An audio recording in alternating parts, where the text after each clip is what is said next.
3,99,000। কি বলছেন, বাস্তবই দেবেন? একদম 3,99,000 টাকায় একদম। তাও গাড়িতে দেখুন 4টে অ্যালয় হুইল রয়েছে, বেস মডেল গাড়ি, নতুন টায়ারের সাথে। নতুন টায়ারের সাথে। ভেতরে কন্ডিশনও দেখুন, অটোমেটিক গিয়ার, অ্যান্ড্রয়েড সিস্টেম, প্রত্যেক কটা জিনিস আপনি পেয়ে যাচ্ছেন এটার সাথে।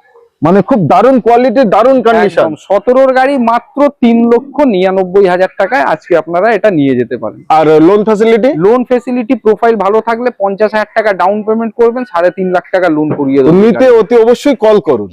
দাদা ওই প্রাইসটা বলেন, কতই দিচ্ছ আগে? 1,49,000 টাকা। বাইকের দামে 4 চাকা নিয়ে যান। কি বলছেন, 1,49,000 টাকায়? তাও হচ্ছে মারুতি সুজুকি সুইফট আচ্ছা, DXi মডেল। কোয়ালিটি কন্ডিশন কেমন আছে? একদম দারুণ। টায়ার তো দারুণ আছে, ভিতরের কোয়ালিটি একদম ভালো। 4টে power window, AC, power steering, remote central locking, প্রত্যেক আচ্ছা। কটা জিনিস পেয়ে যাবেন। আবার চলাও তো কম, 50,000 এর মতন চলা, যেহেতু DXi গাড়ি আছে। একদম একদম 2010 সালের গাড়ি। ওকে। 2030 পর্যন্ত রোড ট্যাক্স আর CF সবকিছুই পেয়ে যাবেন। মাত্র 1 লাখ পেপার ফেল নেই। 1,49,000 টাকা, মানে বাইকের দামে 4 চাকা আপনি নিয়ে যান। তো